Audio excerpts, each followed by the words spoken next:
Hello, welcome to the field of physics classes my dear student. आज आप लोग class 11th का physics का इलास्टिसिटी चैप्टर पार्ट 3 पढ़ने वाले हैं। और आज की क्लास में आप लोग पढ़ेंगे लास्ट वाले टॉपिक का, उसके आगे वाला टॉपिक, जो आगे वाला हमारा एक डेरिवेशन है। आगे का डेरिवेशन है कि इलास्टिक पोटेंशियल एनर्जी। आप वर्क डन निकालेंगे जब किसी भी वायर को स्ट्रेच करते हैं, तो उसकी जो इलास्टिक पोटेंशियल एनर्जी होती है वही आपको पता करनी है कि यू की वैल्यू कितनी निकल के आएगी। वर्क डन और elastic potential energy of a stretched wire, जब किसी तार को खींचने में किया गया कार्य, तो वो जो फॉर्मूला बेटा निकल के आता है W is equal to half stress into strain into volume. ये बहुत एग्जाम में बहुत ज्यादा पूछा जाता है। चलिए इसको हम लोग डिराइव करते हैं। तो वर्क डन आपको निकालना है, वर्क डन और elastic potential energy, elastic potential energy to stretched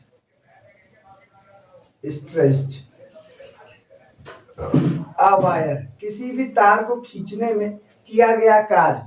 तो आते हैं समझते हैं पहले। The work is done against a intermolecular force after stitching a wire, that work done is stored in the form of the elastic potential energy.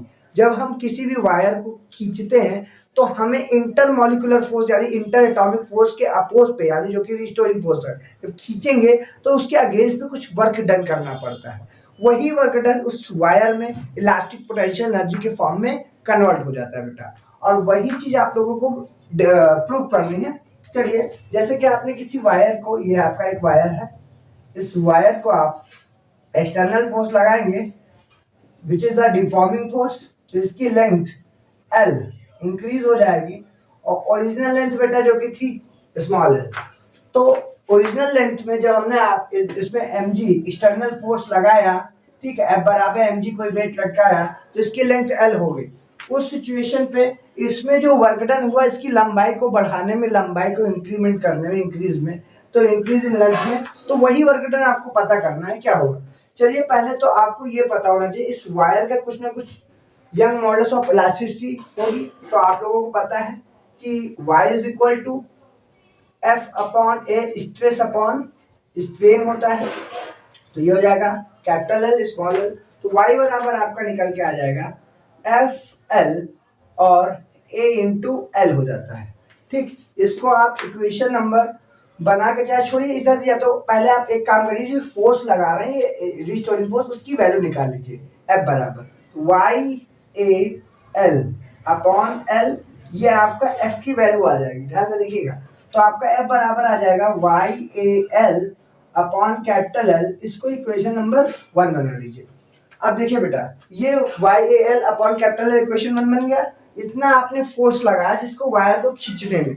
अब आपको work done निकालना है, तो जब वायर को खींचेंगे तो कुछ ना कुछ स्मॉल डिस्प्लेसमेंट होगा, मतलब कि वायर की ओरिजिनल लेंथ इतनी खींचेंगे तो एल इंक्रीमेंट हो जाएगा, मतलब उस जब एल इंक्रीज हो जाएगी लेंथ, तो कुछ ना कुछ वर्क डन करना पड़ेगा। अब वही जो स्मॉल लेंथ में इंक्रीमेंट हुआ है, मतलब लेंथ थोड़ी सी बड़ी है, तो उसके लिए वर्क डन भी क्या होगा, थोड़ा छोटा सा होगा, मतलब कुछ नॉर्मल थोड़ा सा वर्क डन।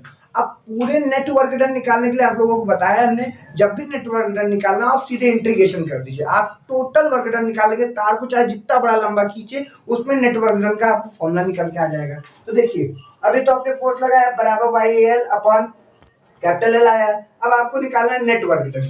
तो पहले तो स्मॉल वर्क डन, फर्दर, पहले लिख दीजिएगा फर्दर स्मॉल इंक्रीज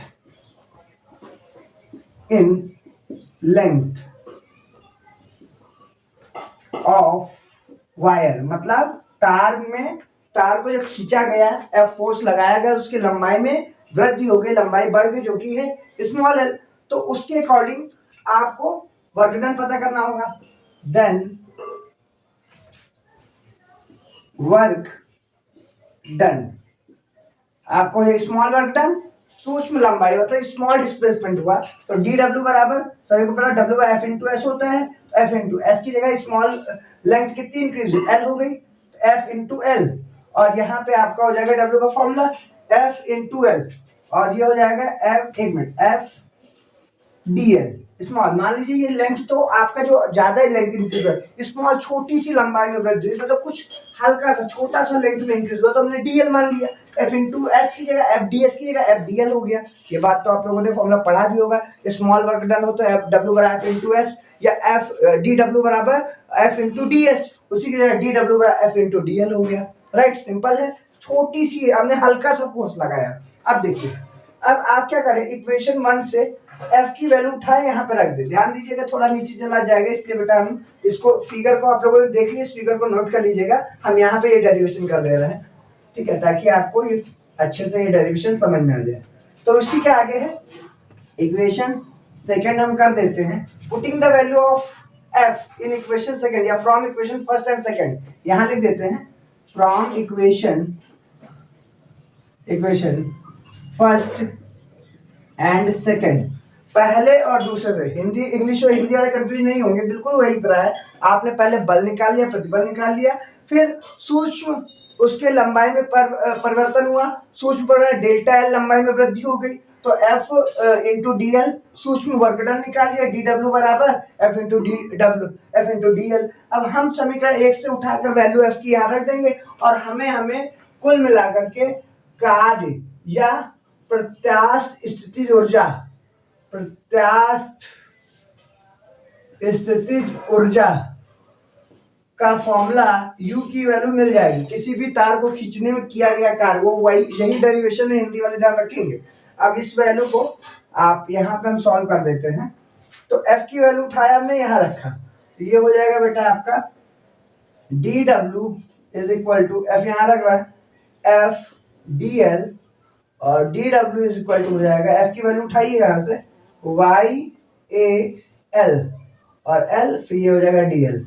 अब आप क्या करें, नेट वर्क डन, ये तो आपको आगे स्मॉल लेंथ में चेंज होने की वजह से small work done, net work done निकालना है for total work done after stretching the wire, stretching the wire, मतलब अगर तार को आप थोड़ा नहीं कुछ ज्यादा लंबाई में बढ़ा रहे हैं, आप जितनी चाहे उतनी लंबाई में वृद्धि कर सकते हैं एट लिमिट ऑफ इलास्टिसिटी, उसके लिए नेट वर्क डन का फॉर्मूला क्या हो जाएगा, देखिए। तो integration, take integration on both side, आपको दोनों साइड पे इंटीग्रेशन लेना पड़ेगा। डी डब्ल्यू बराबर integration Y A L L, ये हो जाएगा डी एल। बात समझ में आ रही होगी आपको, इतना नोट कर लीजिए पहले अच्छे से, ठीक है। हम इसी के आगे डेरिवेशन करने वाले हैं, इसको इरेज कर रहे हैं, देख लीजिए, नोट कर लीजिए आराम से। ओके, अब नोट कर लिया ना, अब हम इसी के आगे डेरिवेशन कर रहे हैं, ध्यान से साथ में नोट भी करते चलिए, इसी के आगे कर रहे हैं बेटा, तो नोट करते चलेंगे आप लोग। इसी के आगे देखिए आप लोग, अब आप इंटीग्रेशन कर देंगे इसका लिमिट, एक हम लोग क्या निश्चित समाकलन करते हैं एक सर्टेन लिमिट पे, मतलब कि जब आपने वायर को नहीं खींचा, जब वायर की लेंथ केवल एल थी, ओरिजिनल लेंथ, जब आपने इंक्रीमेंट कर दिया तो इसकी लेंथ स्मॉल एल बढ़ गई, तो जब आपने कोई फोर्स नहीं लगाया था तब वर्क डन, यहाँ जब वायर इतना ही था तो वर्क डन उसका 0, जब आपने खींच दिया एल लंबाई बढ़ गई तो वर्क डन 0 टू कितना हो गया, कुछ ना कुछ वर्क डन डब्ल्यू हो गया। उस सिचुएशन में यहाँ पे आइए, डीएल के रिस्पेक्ट में करेंगे, तो देखिए जब वायर की लेंथ नहीं बढ़ी थी तो एल बराबर 0, मतलब आपने इसकी लंबाई में वृद्धि नहीं की, जब लंबाई में वृद्धि कर दी तो एल लंबाई बढ़ गई, कितना हो जाएगा, लिमिट 0 टू एल हो जाएगा। अब वर्क डन, इसका इंटीग्रेशन कर दीजिए, W D W is equal to, integration करते हैं, ये कांस्टेंट टर्म बाहर लेना है, वाई ए, ये कांस्टेंट टर्म केवल बेटा इतना होगा, ये एल के रिस्पेक्ट में तो करना ही करना है, Y A L 0 to L, बचेगा एल, अंदर आपका हो जाएगा एल डी एल। अब आप इसका निश्चित समाकलन कर दीजिए ना, तो ये क्या हो जाएगा आपका, आपको पता है इंटीग्रेशन 1 dx का होता है x, उसी तरीके से आगे ये हर नंबर के आगे 1 लगा है तो 1 dw का क्या हो जाएगा w, और 0 to w y a l, देखो x की पावर n, फॉर्मूला याद रखिएगा, इंटीग्रेशन x की पावर n का फॉर्मूला होता है x की पावर n dx का इंटीग्रेशन करेंगे x की power n plus 1 upon n plus 1। तो यहाँ पे इंटीग्रेट कर दीजिए x की पावर n, यहाँ 1 मान लिया हमने, तो क्या हो जाएगा x की power n plus 1 upon n plus 1 0 to l, ये हो गया। अब यहाँ पे अभी हम लिमिट एक साथ रखेंगे 0 to w y a upon l, ये हो जाएगा l की पावर 2 अपॉन 2, ये हो जाएगा 0 टू l। इतनी बात आप लोगों को समझ में आ रही होगी। अब आते हैं इसी के आगे हम लोग कर लेते हैं। तो अब लिमिट अप्लाई कर दीजिए, upper limit minus lower limit, upper limit minus lower limit. तो देखिए यहाँ पे अपर माइनस लोअर ये हो गया, और ये दोनों ही इसी एल की वैल्यू, ये पहले अपर में एल की वैल्यू रखिए, लोअर में ये 0 रखिए। तो वाई ए अपॉन एल, अपर लिमिट में ये एल की वैल्यू एल स्क्वायर बाई 2, और फिर ये भी एल की वैल्यू है। Upper limit minus lower limit, आपको समाकलन यानी इंटीग्रेशन करना आता ही होगा। y बराबर वाई ए एल, ये हो जाएगा एल स्क्वायर बाई 2। ये हमारा वर्क डन आया है अभी जितना हम लोगों ने किया है।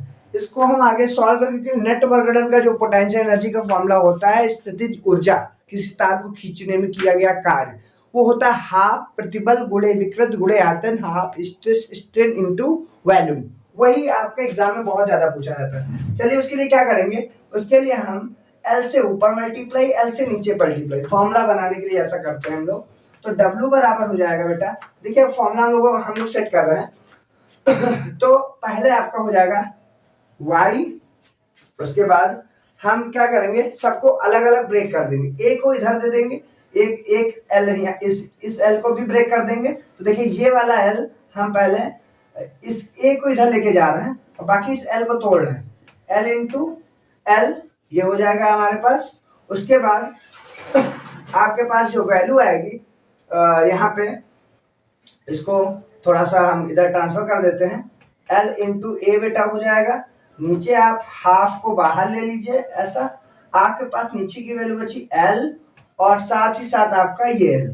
इतनी बात आप लोग समझ गए, इतना चीज क्लियर हो गया। तो देखिए अब हमको फॉर्मूला बस कैसे सेट करना है कि आयतन, देखिए यहाँ से तो आयतन बन जाएगा हाफ प्रतिबल गुणे विकृति होता है। तो विकृति भी आपको यहाँ से इतने से विकृति मिल जाएगी, इतने से आयतन का फॉर्मूला। यही बड़ा कंफ्यूजन होती है और कई स्टूडेंट कंफ्यूज हो जाते हैं। तो कंफ्यूजन नहीं होना है आपको, एकदम सिंपल वे में आपको बता रहा है।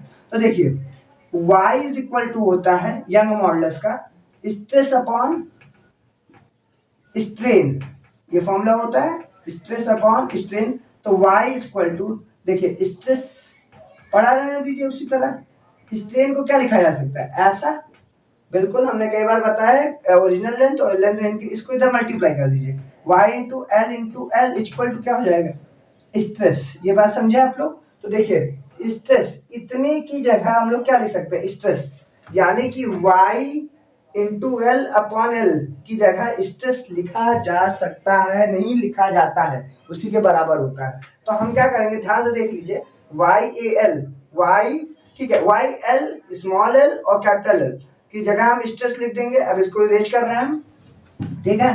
तो W इज इक्वल टू, ये फॉर्मूला होता है y इतने की जगह ये बराबर हो जाएगा बेटा स्ट्रेस के, ये हो गया स्ट्रेस इतना, लंबाई में वृद्धि बटे प्रारंभिक लंबाई, ये हो गया स्ट्रेन के इंक्रीज इन लेंथ।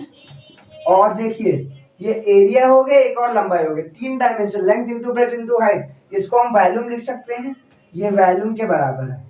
यही है हमारा किसी भी तार को खींचने में, किसी तार को स्ट्रेच करने में जो किया गया कार्य, वही कार्य इलास्टिक पोटेंशियल एनर्जी के फॉर्म में कवर हो जाता है। या इसी को हिंदी में अगर हम लोग बोले, हाफ गुणे प्रतिबल गुणे विकृति गुणे आयतन, ये होता है फॉर्मूला।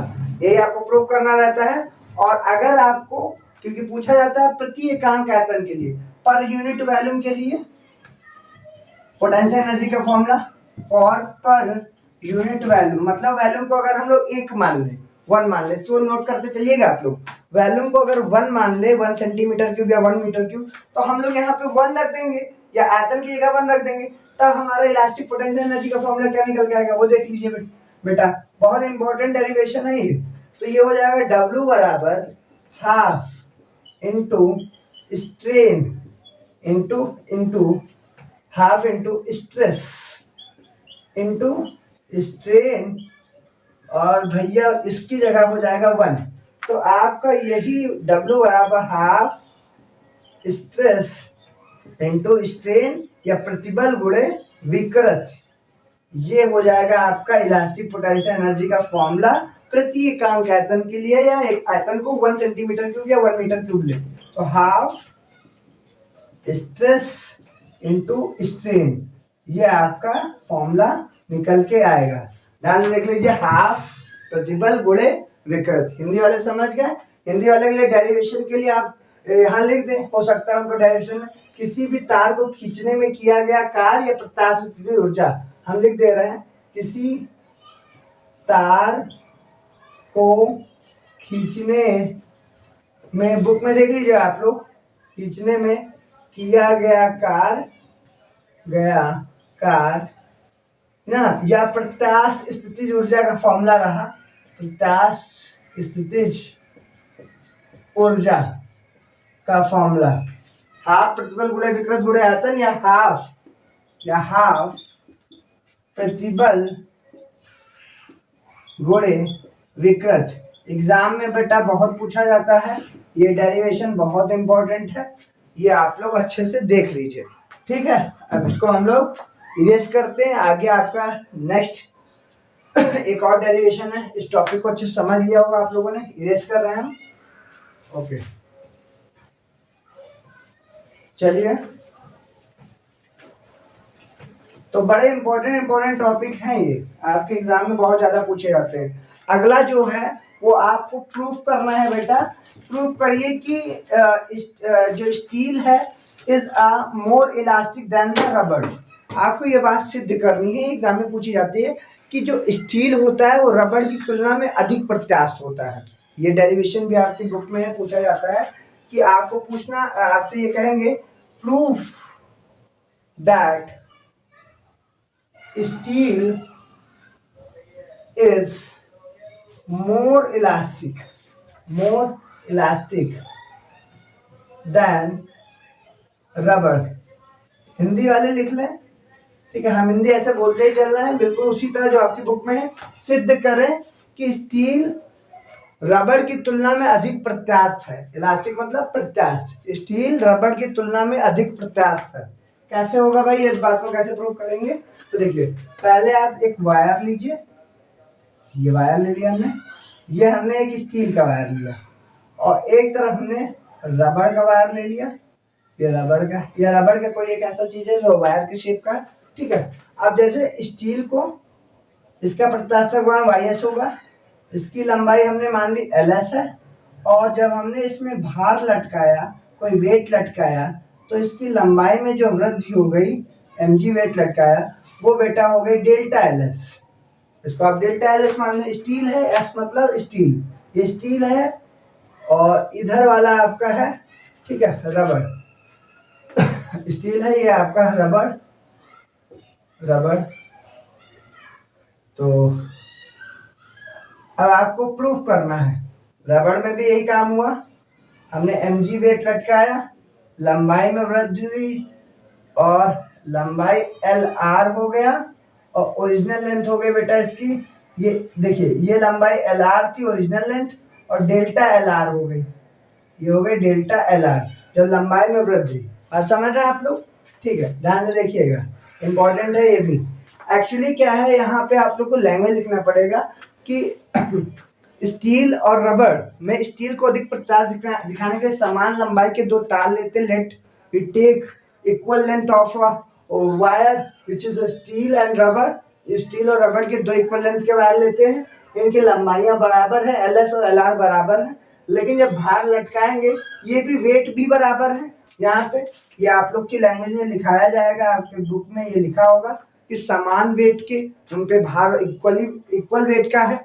तो उस कंडीशन में आपको पता है, रबर पे जब और स्टील पे, रबर पे उतना ही भार लटकाओ, रबर ज्यादा इलास्टिक, रबर ज्यादा क्या होगी, फैलेगी, मतलब उसमें स्ट्रेंथ पावर, स्ट्रेच की स्ट्रेंथ पावर ज्यादा होगी फैलने की।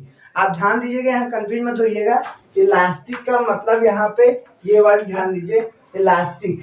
तो इलास्टिक का मतलब, प्रत्यास्थ का मतलब ये नहीं कि फैलना है। ऑब्जेक्ट अपनी इक्विलिब्रियम पोजीशन पे, साम्य अवस्था पे कौन ऑब्जेक्ट सबसे पहले आ जाएगा। आपको बताया था कि ऑब्जेक्ट की वो प्रॉपर्टी जिसके कारण वो अपनी ओरिजिनल शेप, ओरिजिनल लेंथ को फिर से रिकवर कर लेती कितनी जल्दी। वही होता है प्रत्यास्थता, अपनी अवस्था के परिवर्तन करने का सब जगह विरोध करता है इंटरनली फोर्स लगा के, जो कि होता है stress. That is called the restoring force. ये बात आप लोगों को अच्छे से बता रखा है हमने।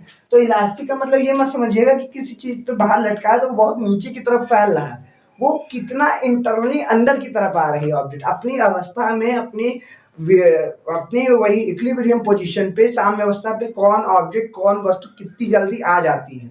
तो आप एक स्टील की स्केल ले लीजिए और एक रबड़ ले लीजिए। स्केल को जब आप ऐसे मोड़ेंगे और रबड़ को मोड़ेंगे और छोड़ेंगे तो स्केल बहुत तेजी से अपनी वापस उसी पोजीशन पे आ जाएगी। ये बात आपने नोटिस की होगी। तो वहां पे स्टील की वास्तव में इलास्टिक ज्यादा होती है। लेकिन जब स्टील और रबड़ में एक समान वेट का, रबड़ ज्यादा स्ट्रेस फैलेगा, लेकिन वापस जो जल्दी वापस अपनी पोजीशन पे वो स्टील आता है। ये बात समझ रहे हैं कि इलास्टिक को स्ट्रेस फैलने, कौन ज्यादा फैलता है, कौन अपनी अवस्था में आता है, उससे कंफ्यूजन मत होइएगा। इलास्टिक अलग है। इलास्टिक का मतलब अपनी अवस्था में फिर से वापस आ जाना, और स्ट्रेच करने की पावर रबड़ में खींचने, मतलब कि स्ट्रेच करने की पावर ज्यादा होगी, फैलने की पावर ज्यादा होगी, स्ट्रेंथ ज्यादा होगी, जबकि स्टील में कम होगी। लेकिन स्टील में इलास्टिक ज्यादा होगा, वो अपनी पोजीशन पे जल्दी आ जाएगा। अब बात आप लोग समझ गए होंगे। तो चलिए इसका आप वाई एस, ये है वाई आर, निकाल लेते हैं। इसका आप निकाल लीजिए, वाई एस बराबर एम जी यंग्स मॉडुलस, दोनों का निकाल लेंगे, हमारा प्रूफ हो जाएगा। एम जी लंबाई में वृद्धि, जो ओरिजिनल लंबाई आपकी यहाँ पे इसमें ऊपर रहेगी, एल एस और पाई इक्वल एरिया के हैं, यानी कि रेडियस भी दोनों का सेम होगा। इसका भी radius pi R square into, ये हो जाएगा डेल्टा एल एस। इक्वेशन 1 बना दीजिएगा।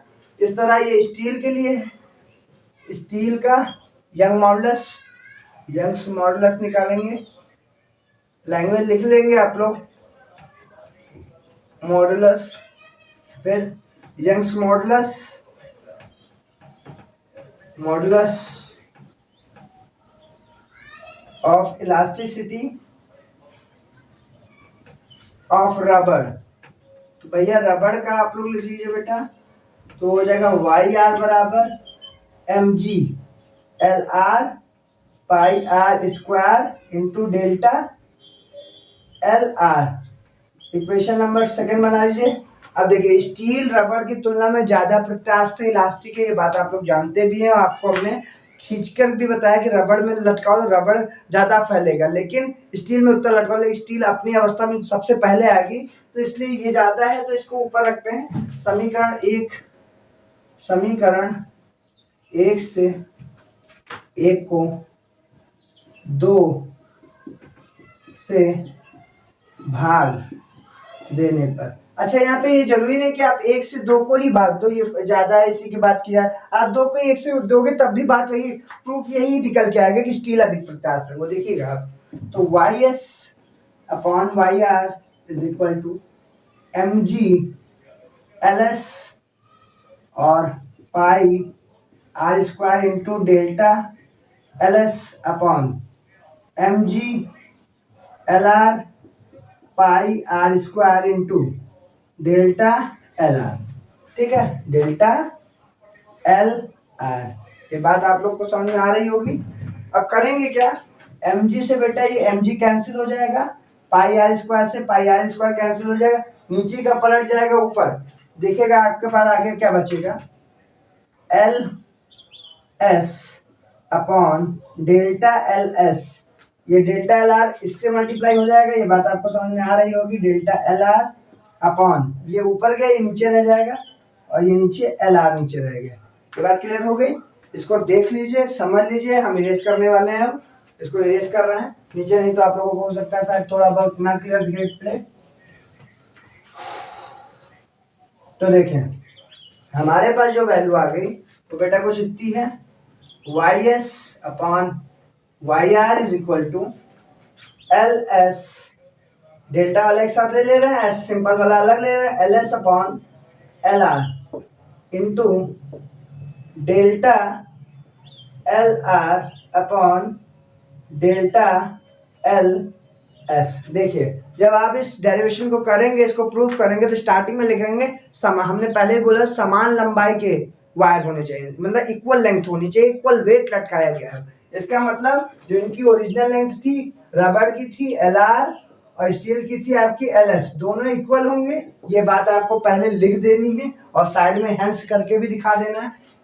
If L R is equal to L S, अगर दोनों बराबर हैं तो L R Y S equal to Y R, ये दोनों बार एल आर एल एस की जगह एल आर लिख सकते हैं, ये लिख देंगे एल आर। ये आपके पास इधर वैल्यू बचेगी डेल्टा एल आर और डेल्टा एल एस, इससे ये कट जाएगा, हमारे पास बच जाएगा Y S Y R equal to delta L R और डेल्टा एल एस। ये देखिए ये बात आपकी प्रूफ होती है, और इस बात से आपने प्रूफ कर दिया है कि स्टील अधिक प्रत्याश से steel is more elastic than the rubber. कैसे? देखिए रबड़ ऊपर वैल्यू ज्यादा है रबड़ का, आपको पता है 4 न्यूमिनेटर ज्यादा होता है डेनोमिनेटर से, मैक्सिमम केसेस में अधिकतर ही 2 2 जा 4, ये पॉजिटिव, इसका मतलब ये वैल्यू रबड़ ज्यादा स्टील से। आप ऐसे भी जान सकते हैं, ऐसे भी समझिए, जब इक्वल वेट लटकाएंगे तो रबड़ ज्यादा फैलेगा, रबड़ की स्ट्रेंथ ज्यादा होगी स्टिच करने की, ना कि इलास्टिक की, स्टिच की ज्यादा होगी तो रबड़ ज्यादा फैलेगा, रबड़ ज्यादा रबड़ की देखिए डेल्टा एल आर लिखा है ना, रबड़ की लंबाई में वृद्धि ज्यादा होगी, इसका मतलब ये ज्यादा है इसकी तुलना में। हेंस चूंकि delta L R is greater then delta L S, तो अगर दोनों देखो इक्वल है, तो अगर ऊपर न्यूमिनेटर ज्यादा है डेनोमिनेटर से, इधर भी न्यूमिनेटर ज्यादा हो डेनोमिनेटर से, तो अगर डेल्टा एल आर यानी रबड़ की लंबाई में वृद्धि स्टील की लंबाई की तुलना में ज्यादा है, तो ये देखिए Y S, so Y S is greater than Y R. इस बात से क्या प्रूफ हो जाता है, ये देखिए स्टील का Young modulus of elasticity, Young प्रत्यास्थता गुणांक रबड़ की तुलना में देखिए क्या निकल के आया, ज्यादा निकल के आया। इस बात से ये क्लियर हो जाता है कि स्टील की यंग मॉडुलस ऑफ इलास्टिसिटी ज्यादा होती है रबड़ की तुलना में। ये बात समझ में आई, डेटा एग्जाम में पूछा जाता है। चलिए आगे हम लोग एक नया और लास्ट इसमें का टॉपिक है, उसको हम लोग लेते हैं और ये चैप्टर हमारा प्रॉपरली फिनिश हो जाएगा। चलिए लास्ट बेटा है आपका ग्राफ। वो कौन सा ग्राफ है? स्ट्रेस और स्ट्रेन ग्राफ, ठीक है, स्ट्रेस और स्ट्रेन ग्राफ, यानी आपका प्रतिबल तथा जो विकृति है उसका आपको ये ग्राफ है, प्रतिबल और विकृति का ग्राफ। ये बात समझ रहे हैं? तो इस ग्राफ में, ये ग्राफ बहुत लंबा है, बहुत बुक में बहुत लॉन्ग सा बहुत ज़्यादा एक्स्ट्रा डिफाइन करके बताया जाता है, बट सिंपल वे में अगर इसको बताना तो देखिए हम नॉर्मल वे में आपको इस पूरे ग्राफ को अच्छे से समझा देते हैं, और उसी के अकॉर्डिंग आप लैंग्वेज लिख दीजिए, एकदम परफेक्ट पूरे नंबर मिलेंगे आपको। पहले ये क्या करना है, एक तरफ स्ट्रेन लिखना है, स्ट्रेन बेटा इधर इधर हो गई आपकी विकृति, और इधर आप ले लीजिए स्ट्रेस, ये ले लीजिए, नहीं कि ये है आपका प्रतिबल। अब हुक्स लॉ इसमें एप्लीकेबल होगा, आप लोग को पता है, जितना हम स्ट्रेस मतलब जितना इससे तार की लंबाई में जितना फोर्स लगाओगे लंबाई वृद्धि होगी, जितना स्ट्रेन होगा जितना उतना स्ट्रेस होगा, यानी stress is directly proportional to strain. जितना आप फोर्स लगाओगे लंबाई में उतनी वृद्धि ज्यादा होगी, लंबाई भी उतनी बढ़ेगी, यानी stress is directly proportional to strain. तो हुक्स लॉ के अंतर्गत ये ग्राफ वर्क करेगा। देखते हैं कैसे, देखिए 0 to यहाँ तक पहले देखिए सीधी लाइन गई, स्ट्रेट लाइन, ये वो हो गया। अब हम यहाँ से ग्राफ को कर्व कर रहे हैं, ये देखिए हल्का सा कर्व हो गया, ये कर्व हो गया, यानी यहाँ से हमने बी तक ले लिया, ये बी पॉइंट है। अब बी से बाद हमने थोड़ा और आगे गए ग्राफ को लेकर के, ये हमारा बेटा सी हो गया, सी हो गया। इस सी के बाद हमने यहाँ से ये देखिए क्रैकिंग पोर्शन दिखा दिया ऐसे लाइनिंगदार, यहाँ तक डी हो गया। मतलब स्ट्रेस और स्ट्रेन ग्राफ में आपका जो ग्राफ मिलता है, the graph is plotted between stress and strain, that is not a strain line, it is a curved form. ये कर्व्ड फॉर्म मिलता है, यानी देखिए कर्विंग पोर्शन, एक स्ट्रेट लाइन ओ से लेकर ए तक मिलता है। अब इस बात को सब कुछ समझाना कैसे समझाएंगे, देखिए जब हमने किसी तार को खींचा तो उसकी लंबाई में वृद्धि हुई, तो एक लिमिट तक, जैसे ओ से लेकर कि ए तक क्या दिखा रहा है, एक सीधी स्ट्रेट लाइन जा रही है, मतलब यहां तक फोर्स लगाया, लंबाई में वृद्धि हुई, तो कहीं तार टेढ़ा एढ़ा नहीं हुआ, यानी कि यहां तक क्या है, हुक्स लॉ अप्लीकेबल कर रहा है। हुक्स लॉ इज अप्लीकेबल, मतलब हुक का नियम यहां तक काम करता है। हिंदी वाले लिखेंगे, हम बोलते चल रहे हैं, यहाँ तक हुक का नियम काम कर रहा, हुक्स लॉ यहाँ पे अप्लीकेबल है। ओ से लेकर ए तक देखिए सीधे स्ट्रेट लाइन है, जैसा लंबाई फोर्स लगाए उतनी लंबाई में वृद्धि। लेकिन देखिए ए से बी तक क्या हो गई, थोड़ा सा कर्व हुआ, यानी ए से बी वाले पोजीशन को आप क्या करेंगे, ए से बी, भैया ए से बी क्या है, यहाँ के बाद है लिमिट ऑफ इलास्टिसिटी, मतलब थोड़ा आप ज्यादा फोर्स लगा दिया आपने, maximum deforming force, limit of elasticity याद करिए, हमने समझाया था, मैक्सिमम डिफॉर्मिंग फोर्स, यानी कि आपने तार को कुछ ज्यादा खींच दिया, तो यहाँ पे क्या हो जाएगा, लिमिट ऑफ इलास्टिसिटी, यानी इलास्टिक की लिमिट यहाँ तक होगी, इससे ज्यादा लगाएंगे तो तार अपनी अवस्था में फिर से नहीं आ पाएगा। हिंदी वाले में प्रत्यास्थता की सीमा, हिंदी वाले लिखेंगे प्रत्यास्थता की सीमा। फिर चलिए आगे आते हैं, बी से लेकर सी तक, बी से सी तक ग्राफ में क्या रिप्रेजेंट कर रहा है, अब बी से सी मतलब यहाँ पे ज्यादा फोर्स लगा दिया आपने, उससे ज्यादा लगा दिया है, तार को जो मैक्सिमम लगाना था उतना लगा दिया और ज्यादा खींच दिया, अब तार अपनी पोजीशन पे फिर से वापस रिकवर नहीं कर पाएगा, इक्विलिब्रियम पोजीशन नहीं आ पाएगा, इसका मतलब आपने ओवर कर दिया, over the limit of elasticity, मतलब प्रत्यास्थता की सीमा को पार कर के, ठीक है, पार कर जाना, और जिसके कारण वापस अपने तार अपनी पुनः अवस्था पे फिर से वो पुनः अवस्था को नहीं प्राप्त कर पाएगा। तो हिंदी वाले ये लिखेंगे, इंग्लिश वाले over the limit of elasticity wire does not return in its original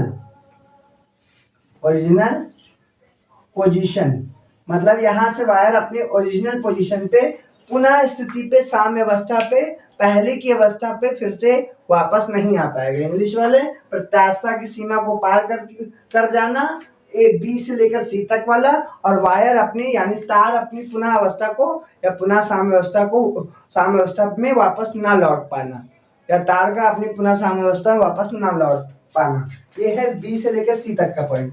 अब सी वाला पॉइंट बेटा क्या होता है, देखिए सी वाले पॉइंट तक जैसे पहुंचेंगे, इस पॉइंट को बोलते हैं हम लोग yield point. Yield point Hindi में लिख देते हैं इसको पराभव बिंदु। इसका मतलब क्या होता है हिंदी वाले, पराभव बिंदु या यील्ड पॉइंट मतलब होता है कि सी पॉइंट तक आते आते आपका तार ब्रेकिंग पोजीशन में आना शुरू हो जाएगा, मतलब वहां से तार चिटकने लगेगा, टूटने की कगार पे आ जाएगा, तो ये है आपका ब्रेकिंग पॉइंट, यानी कि आपका त्रोटन बिंदु आप बोलोगे, हिंदी वाले बोलेंगे त्रोटन बिंदु या पराभव बिंदु के नाम से जानेंगे। और यहाँ से त्रोटन बिंदु की स्थिति शुरू हो जाती है, और जैसे ही सी से डी पे आ जाएंगे बेटा, ये आपके आ जाएगी त्रोटन स्थिति ना, मतलब यहाँ पे ब्रेकिंग पोजीशन, तार यहाँ से टूटने लगेगा, आप ज्यादा फोर्स लगा दोगे तो अब तार यहाँ से टूट जाएगा, आपने कुछ ज्यादा फोर्स लगा दिया, तार अपनी पुनः अवस्था पे तो वैसे भी नहीं आ पाएगा, और तार यहाँ सी पॉइंट तक आते आते टूटने की कगार पे आ गया, चिटक गया, और सी से और ज्यादा फोर्स लगा दे, सी डी पे देखिए क्रैकिंग पोजीशन, अब तार यहाँ से क्या हो जाएगा, टूट जाएगा पूरा। ठीक है, तो अब ये बात समझ में आ गए, टोटल स्थिति या टोटल बिंदु और ब्रेकिंग पोजीशन इसको बोलते हैं हम लोग। तो ये भैया आपका ग्राफ एग्जाम में बेटा बहुत पूछा जाता है एग्जाम में। तो चलिए अब वो उम्मीद करते हैं आप लोगों को ये चैप्टर अच्छे समझ में आया होगा। यहाँ पे पार्ट 3 के साथ इस चैप्टर का समापन होता है, चैप्टर फिनिश होता है। इस तरह चैनल को लाइक और सब्सक्राइब करना ना भूलें, और आपके लिए अगला वीडियो हम तुरंत लाने का प्रयास करेंगे, जल्दी से जल्दी आपके लिए अगला वीडियो लाया जाए। Thank you.